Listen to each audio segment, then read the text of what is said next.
नमस्कार। आंध्र प्रदेश रो बहु चर्चित पोलाभरम प्रकल्प को नहीं पुणी सरगरम होईछि ओडिशा राजनीति। सरकार रु विरोधी दल को जिबा परे एबे पोलाभरम पई राजरास्ता को ओह्लाइबा को आज घोषणा करिछि बीजेडी। आसंता 28 तारिख रे बीजेडी ए प्रसंग रे आंदोलन को ओह्लाइब। सेपटे कांग्रेस मध्य एबे पोलाभरम को विरोध करुछि। गत केंद्र बजेट रे पोलाभरम पई स्वतंत्र अनुदान घोषणा परे ओडिशा रे ए प्रसंग पुणी मुंड टेकिछि। हेले पोलाभरम को नहीं ओडिशा रे राजनीति नुआ नुहे।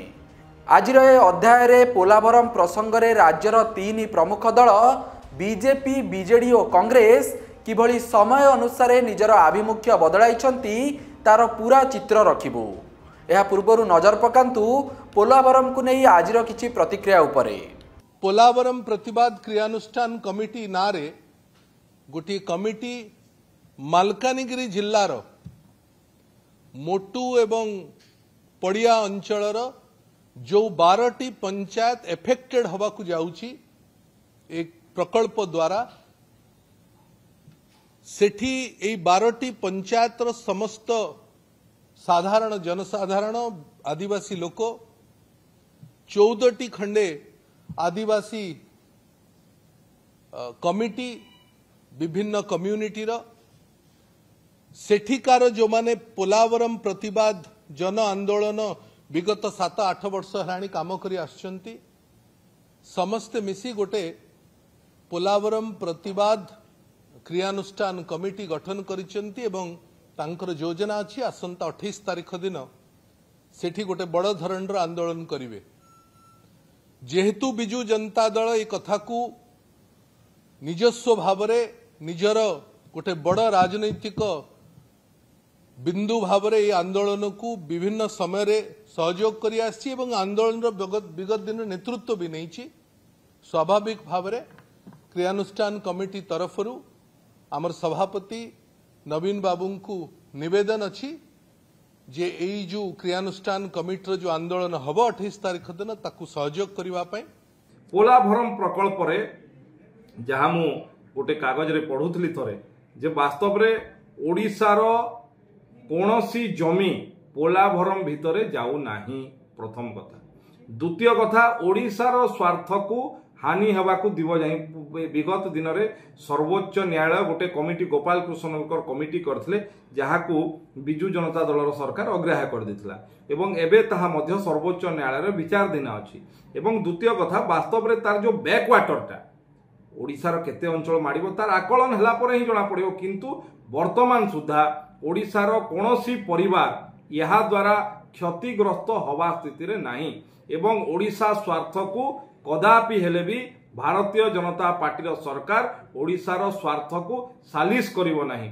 जो भली भाबरे विगत दिन रे बिजू जनता दल सरकार समय रे आंध्र आसिकी ओडिशा भितरे जेतेबेले तांकर बोर्ड गाड़ी दौले नवीन पट्टनायक सरकार सोईकी थिले। आज जो माने आंदोलन करुछंती मु पचारिबा पई चाहे से माने से दिन कोठी थिले अजथारे लोके तांकू जो जनमत देइछंती से जनमत को स्वीकार करंतु। ओडिशार स्वार्थ पई भारतीय जनता पार्टी सरकार कटिबद्ध एवं प्रतिश्रुतिबद्ध। बिजू जनता दल औषध विकल रे ताटिया कामुछि। लोके जतेबेले प्रत्याख्यान करछंती कोनोसी ना कोनोसी इशू धरिकी किभली आमे बंचिबु, लोकंकर स्वार्थ ओडिशार स्वार्थ तांको पई सर्वोपरि नुहे, किभली भाबरे आमे बंचिबु सेथि पई रास्ता खोजुछंती। कारण ये एतिकी 8-9 मास सरकार भितरे तांको पाखरे कोनोसी शब्द नाही, कोनोसी विषय नाही उत्थापन करिया पई, तेणु औषध विकल रे ताटिया कामुछि। तेबे पोलाभरम एबे राज्यर एक प्रमुख प्रसंग हेबाकु जाउछि, किंतु पोलाभरम एभली एक प्रसंग जहाँ राज्यर 3 प्रमुख दलर दोमुआ चरित्र को पदारे पकाइछि। केंद्र रे कांग्रेस नेतृत्वाधीन यूपीए सरकार थिबा समय रे पोलाभरम को जातीय प्रकल्प घोषणा करागला। जातीय प्रकल्प अर्थ एही प्रोजेक्टर समस्त खर्च केंद्र सरकार बहन करिवे। सेतेबेले राज्य रे थिला बीजेडी सरकार आउ विरोधी दल रे थिला कांग्रेस। जेहेतु यूपीए सरकार यह घोषणा करथिले तेणु कांग्रेस सेतेबेले चुप रहिबा स्वाभाविक थिला। आउ सरकार रे थिबा बीजेडी भी सेतेबेले मुह खोली नथिला। सेतेबेले किंतु यह को विरोध करथिला राज्य बीजेपी। समय क्रम रे सरकार बदलिला आउ राजनैतिक स्थिति भी बदलिला। एबे केंद्र रे बीजेपी सरकार आ आंध्र प्रदेश रे क्षमतार थिबा चंद्रबाबू नायडू को टीडीपी बीजेपी सह मेंटरे अछि। सेपटे ओडिशा रे एबे सरकार रे अछि बीजेपी आ बीजेडी विरोधी दल रे। तेणु सेतेबेले चुप थिबा बीजेडी एबे पोलावरम प्रसंग रे आंदोलन डाकरा देछि। यूपीए सरकार पोलावरम को जातीय प्रकल्प घोषणा करथिबा बेले एबे कांग्रेस किंतु याकू विरोध करुछि। आउ जातीय प्रकल्प घोषणा समय रे विरोध करुथिबा बीजेपी एबे पोलावरम सपक्ष रे छिड़ा होइछि। ए पूरा घटनाक्रम को देखिले एक कथा स्पष्ट जे पोलावरम सबु दलर पोल खोली देछि। एबे आसंतु आउ एक रोचक तथ्य उपरे नजर पकाइबा। पोलावरम को नहीं जेतेबेले भी जो दल विरोध करिसंती समस्तंक अभियोग थाए ए प्रकल्प हेले ओडिशार किछि अंचल जलमग्न हेबो। हेले पोलावरम को नहीं ये परिवेश मंजूरी रिपोर्ट स्पष्ट भाव में कहूछि प्रकल्प द्वारा ओडिशार कौनसी लोक विस्थापित हेबे नहीं कि कौनसी जमी बुड़ीब नहीं। एभली स्थिति रे किंतु पोलावरम को नहीं ओडिशा रे राजनीति सरगरम होइछि। ए अध्याय को एठी रखुछु। अधिक खबर पाई आमको सब्सक्राइब और फॉलो करंतु। नमस्कार।